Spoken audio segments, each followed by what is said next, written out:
UP में इस बार खेल बदल गया है। बीएसपी सुप्रीमो मायावती जिस अंदाज में टिकट बांट रही हैं, बीजेपी को पैर रखने की जगह नहीं मिल रही। और जो लोग कल तक कह रहे थे कि बीएसपी बीजेपी की बी टीम है, उनके दांतों तले उंगलियां काट रहे हैं। तो यूपी में बीएसपी शानदार परफॉर्मेंस करने जा रही है। और सोचिए जिस तरह से किस तरह से आप सोचिए कि वहाँ एक शख्स है, धनंजय सिंह को जेल में डाल दिया गया था। उनकी पत्नी श्रीकला को बीएसपी ने टिकट दिया है और वहाँ पर पूरा माहौल बदल गया है जौनपुर में।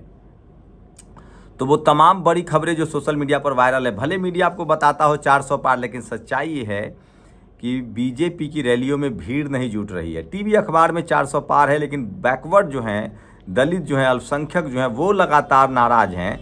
और पूरे देश में बैकवर्ड बनाम फॉरवर्ड की लड़ाई है। सवर्ण समाज के लोग जहाँ बीजेपी के साथ हैं, बहुजन समाज, बैकवर्ड समाज के लोग हैं, वो बीजेपी के खिलाफ है। और जो जहाँ से जीत रहा है वहाँ से वो ताकत लगा रहे हैं। ये सबसे बड़ी खबर है जो सोशल मीडिया पर वायरल है। यूपी में लगातार बीएसपी मायावती जी ने जब से मोर्चा संभाला है, पूरा खेल पलट गया है और शानदार तरीके से वो चुनाव प्रचार कर रही हैं। और बीजेपी पर इतना हमला बोल रहे हैं कि आप कल्पना नहीं कर सकते हैं। वो सवाल पूछ रहे हैं कि जब तक मैं थी तो सत्ता में बीजेपी नहीं आई। तो ये बड़ा सवाल है। और देखिए आजमगढ़ में बीजेपी उम्मीदवार को किस तरह से लोगों ने भगाया, ये बड़ी खबर है। बिहार की तस्वीरें देखिए, बीजेपी की रैली में बिल्कुल भीड़ नहीं जुट रही है। तो ये सबसे बड़ी खबरें हैं जो सोशल मीडिया पर वायरल है। सोशल मीडिया आपको दिखाता है। टीवी अखबार 400 पार कह रहा है, नरेंद्र मोदी को इलेक्ट्रल बॉन्ड के नाम पर वसूली रैकेट, वसूली मैन कहा है राहुल गांधी ने। ये भी सोशल मीडिया पर सबसे बड़ी खबर है जो सोशल मीडिया पर वायरल है। और सोचिए सूरज कुमार बौद्ध ने सामाजिक न्याय के लोगों को एकजुट होना चाहिए और सामाजिक न्याय वाली पार्टियों की ही मदद करनी चाहिए, ये सबसे बड़ी खबर है। और राजस्थान के मुख्यमंत्री भजन लाल शर्मा ने अपना जातिवादी चरित्र दिखाते हुए 176 नगरीय निगम चुनाव में 113,184 सफाई कर्मचारियों की भर्ती पर रोक लगा दी है। ये वो खबरें हैं जो आपके लिए जानना ज़रूरी है। और इसलिए मैं कहता हूँ कि सोशल मीडिया ही सच्चा मीडिया, सोशल मीडिया बहुजन मीडिया है। यूपीएससी के नतीजे आए हैं, 50 मुस्लिम इस बार सफल हुए हैं। पिछली बार 29 हुए थे, उससे पिछली बार 25 हुए थे। सोचिए चूड़ी टाइट के नाम पर किस तरह से बैकवर्ड का, शेड्यूल कास्ट का और जनरल के बच्चे बर्बाद हो रहे हैं। और जो समाज मुश्किल हालात में होता है वो किस तरह से मेहनत करके आगे आता है। तो सोचिए बीजेपी की सरकार आपका नुकसान कर रही है। आप लोग सोचिए, धर्म के नाम पर आपको डुबाया जा रहा है। ED, income tax, CBI, EVM और मीडिया के बिना मोदी जी की कल्पना करके देखिए, वो बनारस का सीट भी नहीं जीत सकते हैं। क्रांति कुमार जो सबसे शानदार लेख लिखते हैं सोशल मीडिया पर, बहुजन समाज के हक अधिकारों के बड़े संरक्षक हैं, उनका ये पोस्ट सोशल मीडिया पर बहुत वायरल हो रहा है। लेकिन सबसे बड़ी खबर जो है वो टीवी अखबार का है। इस देश का टीवी अखबार जो है वो लगातार आपको झूठ फैला रहा है और सर्वे दिखाए। सोचिए इंडिया गठबंधन 73, एनडीए 7, बीएसपी 0, अदर 0। ये मनुवादी मीडिया को सबक सिखाइए आप लोग, इसके खबरों पर भरोसा मत कीजिए। इस बार यूपी में तो सपा और बसपा के सामने कोई टिक नहीं रहा है। तो अब मुझे लगता है कि 20-20, 30-30 सीटें सपा बसपा जीतने जा रही है। और अखिलेश यादव ने कहा है कि एनडीए को पीडीए हरा देगा। तो ये सबसे बड़ी खबर। मुझे तो लगता है बसपा और सपा में शानदार अंडरस्टैंडिंग है और जहाँ जहाँ बीजेपी को दोनों नुकसान पहुँचा रहे, तो लड़ाई बीजेपी और बसपा में है, बीजेपी और सपा में है। कहीं भी सपा बसपा में लड़ाई नहीं है। 80 सीटों में आप देखेंगे तो बसपा और बीजेपी से लड़ाई है, सपा और बीजेपी से लड़ाई है 30-30, 35-35 सीटों पर। बीजेपी कहीं भी बसपा और सपा आमने सामने नहीं लड़ रही है। तो मुझे लगता है कि पिछली बार गठबंधन में लड़ाई हुई थी, इस बार गठबंधन न करके इन लोग बीजेपी को इस बार नेस्तनाबूद करने वाले हैं। इलेक्ट्रल बॉन्ड हफ्ता वसूली है जिसे नरेंद्र मोदी चला रहे हैं। राहुल गांधी का ये बयान जो है वो सोशल मीडिया पर सबसे ज़्यादा वायरल है। और एक पत्रकार के तौर पे मैं वही खबरें दिखाऊंगा जो सच्चाई है। और ये देखिए भाजपा नेता और के ठेकेदार विजय पांडे, लोगों ने उनको कैसे पकड़ा, वो छेड़खानी कर रहे थे बच्चियों के साथ। हम ये तस्वीरें दिखा रहे हैं और मारपीट नहीं दिखा सकते। तो इस तरह की खबरें टीवी अखबार में दबा ली जाती है। मुस्लिम समाज की खबर होती तब दिखाया जाता, लेकिन सोशल मीडिया है, उस पर आप खबरें छुपा नहीं सकते हैं। इसलिए मैं कह रहा हूँ सोशल मीडिया ही सच्चा मीडिया। गोरखपुर में रवि किशन, बस्ती में हरीश द्विवेदी, अम्बेडकर नगर में रितेश पांडे, देवरिया से शशांक मणि त्रिपाठी। सोचिए बीजेपी ने बिहार में भी अपर कास्ट को इतना टिकट दिया है कि बहुजनों को वोट ही नहीं करना चाहिए।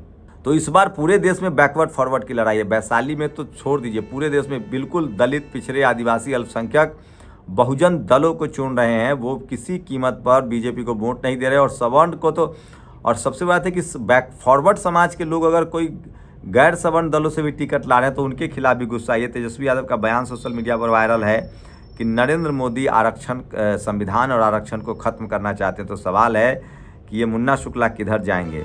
तो ये बड़ी खबर है जो सोशल मीडिया पर वायरल है, और इसलिए मैं कह रहा हूँ कि सोशल मीडिया ही सच्चा मीडिया है, सोशल मीडिया ही बहुजन मीडिया है। तो 500 पार 400 पार जो है ये सिर्फ और सिर्फ, आपको बता दें, ये सिर्फ और सिर्फ चल रहा है टीवी अखबार में। ग्राउंड पर पत्रकारों को भगाया जा रहा है, टीवी अखबार वालों का, सोशल मीडिया की खबरें दिखाई जा रही है।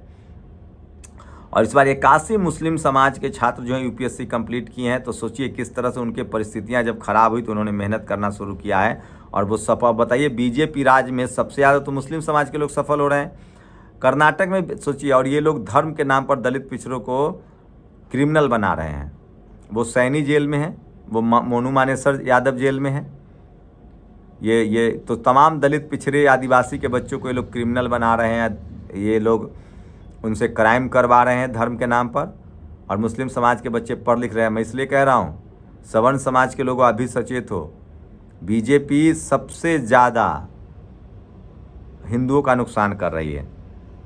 बीजेपी सांसद कराडी सगन्ना ने दिया इस्तीफा, कांग्रेस में हो सकते हैं शामिल। तो सोचिए, ये तमाम खबरें हैं जो सोशल मीडिया पर आपको। तो इस देश की मीडिया पहले बीएसपी को नहीं दिखाती थी, सपा बसपा आरजेडी को, अब तो वो इनको भी नहीं दिखाती है। चुनाव आयोग ने ट्वीट डिलीट करवाया है, नरेंद्र मोदी बॉन्ड चोर। चुनाव आयोग जो है वो उसकी निष्पक्षता पर भी सवाल उठ रहे हैं, सबसे ज़्यादा लोग सवाल पूछ रहे हैं। ये सोशल मीडिया पर वायरल है। और नीतीश कुमार को दरकिनार कर दिया गया है, जदयू के दुश्मन आज मोदी जी से डील करे। तो सोचिए, जितने सवर्ण नेता हैं वो सब नीतीश कुमार के खिलाफ हो गए हैं बिहार में। उनकी पार्टी के भी जो सवर्ण चौकरी है वो भी खिलाफ है। और इस बार 51 मुस्लिम छात्र यूपीएससी सेलेक्ट हुए हैं। पिछली बार 29 हुए थे, उसके पिछली बार 25 हुए थे, अगली बार कितने होंगे? अभी यही तो मोदी मैजिक है। दिखाया जा रहा है कि जलते तवे पे अब्दुल बैठा है, लेकिन असल में आग रामलाल के पिछवाड़े में लगी है। ये जवाब दिया है महेंद्र सिंह ने। तो सोचिए किस तरह से ये मनुवादी लोगों से सावधान रहिए और आपके बच्चे मेहनत करें, अच्छी बात है। तो सोचिए, सुधीर चौधरी जैसे लोग को किस तरह से लोग बेनकाब कर रहे हैं, किस तरह से देश को हिंदू मुस्लिम में बांटा गया है और दलित पिछड़े का अधिकार। और पहले तो आप हमारे घर आकर मुफ्त खाते हो, फिर उसकी सर महिमा मंडित करते हो। मानो SC ST घर में खाना खाकर कोई क्रांति ला दी। मनु मीडिया का लाव लश्कर लेकर SC घरों में मुफ्त का खाना खाते हुए आप लोग को शर्म नहीं आती? ये सूरज कुमार बौद्ध ने सवाल पूछा। तो कोई आपके घर खाना खाने आए ना राजनीति के नाम पर, तो उसको भगाइएगा जरूर। और गाजीपुर से प्रत्याशी का घमंड से भरा ये दम्भी बयान, सोचिए ये है, ये सरेआम कह रहे हैं जो गाजीपुर से प्रत्याशी हैं कि हम इस देश में, मतलब हम चाणक्य के चेले हैं और नंद वंश को समाप्त कर देंगे, ये कह रहे हैं। सोचिए, तो इस देश में सोचिए बैकवर्ड फॉरवर्ड की कितनी बड़ी खाई है। और जब फॉरवर्ड समाज आपको चुनाव में वोट नहीं देता है तो आप बैकवर्ड लोग उसको क्यों टिकट दे रहे हैं, ये सबसे बड़ा सवाल है। और ये देखिए, ये टेनी है, ये भी फॉरवर्ड समाज से हैं। ये कह रहे हैं कि एक झापड़ एक थप्पड़ मारूंगा। एक युवक ने सवाल पूछा पानी को लेकर, तो कह रहे एक थप्पड़ मारूंगा। सोचिए, ये लोग जब चुनाव में जब थप्पड़ मारने की बात करें तो सत्ता में जब रहते होंगे तो सोचिए क्या करते होंगे। तो आप लोग को तय करना है कि आप लोग कैसे सोच रहे हैं। मैं इसलिए फिर कह रहा हूँ कि ये समाज, दिल्ली में EVM वीवीपैट की 100% मिलान वाली अर्जी पर अब 18 अप्रैल को सुनवाई होगी। EVM को लेकर लगातार जो बड़ी खबरें हैं वो चल रही है, ये भी सोशल मीडिया पर वायरल है। इस बार यूपीएससी की 51 मुस्लिम छात्र भी हैं। अगर धर्म निष्पक्षता है तो अलग से गिनती क्यों की आपने? तो सोचिए, सुधीर चौधरी को भी लोग करारा जवाब दे रहे हैं और किस तरह से दलित पिछड़े आदिवासियों की हक अधिकार खाए जा रहे हैं, छीने जा रहे हैं। और सबसे सोचिए, बेरोजगारों की भीड़ में 83% युवा, पढ़े लिखे लोग पर अधिक मार पड़ रही है। तो पढ़ा लिखा युवा जो है बेरोजगार हो रहा है। मोदी जी की सरकार में इनको बदलिए, और संविधान बदलने में कौन लोग साथ हैं उनको भी बदलिए।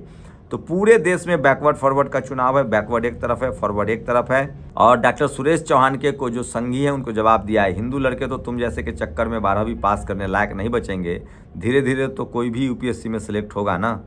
तो सोचिए, ये सबसे बड़ी खबर है जो सोशल मीडिया पर वायरल है। और सोशल मीडिया ही सच्चा मीडिया है, सोशल मीडिया ही बहुजन मीडिया है। और अब मंत्रालय में आग लगने लगी है। सोचिए, ये नॉर्थ ब्लॉक में आग लग गई है। लोग कह रहे हैं कि क्या सरकार जाने वाली है जो आग लग रही है। ये भी सोशल मीडिया पर सबसे ज़्यादा वायरल खबरें हैं। और रवि किशन की पर एक महिला और एक युवती ने आरोप लगाया है कि वो उनके पिता हैं और योगी जी से वो समय मांग रहे हैं। ये भी सबसे बड़ी खबर है, हम तस्वीरें दिखा रहे हैं। तो बीजेपी के वो कैंडिडेट हैं सवर्ण समाज से, उन पर कोई सवाल नहीं उठेगा। चुनाव आयोग को लेकर और वीवीपैट को लेकर 18 अप्रैल को सुनवाई होगी, पहले फेज की वोटिंग 19 अप्रैल को होगी। और यूजीसी में बीसी पदों पर जाति वर्ग सोचिए, एससी 6, एसटी 6, ओबीसी 36, सवर्ण 448, कुल 496 पद। मतलब 85% आबादी के पास सोचिए 36 मतलब 50 पद है लगभग। सोचिए 46 और 6 52 पद है और जनरल को 448 पद है। तो आप लोग को सोचना है कि आप लोग अपने, जब तक आप लोग अपने संवैधानिक अधिकारों के लिए वोट नहीं देंगे तब तक आपकी स्थिति ठीक नहीं होने वाली है। मेरा क्या है, मैं तो लगातार आपको रोज़ इसी तरह से अपडेट देता रहूँगा।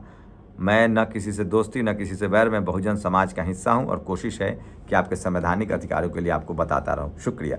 नेशनल दस्तक की आपसे गुजारिश है कि अगर इसको बचाना चाहते हैं तो नेशनल दस्तक को सब्सक्राइब करने के लिए रेड कलर के सब्सक्राइब बटन को दबाएं, फिर बेल आइकन की घंटी दबाएं। नेशनल दस्तक को बचाने के लिए बहुत ज़रूरी है कि हर खबर को शेयर करें, लाइक करें, कमेंट जरूर करें।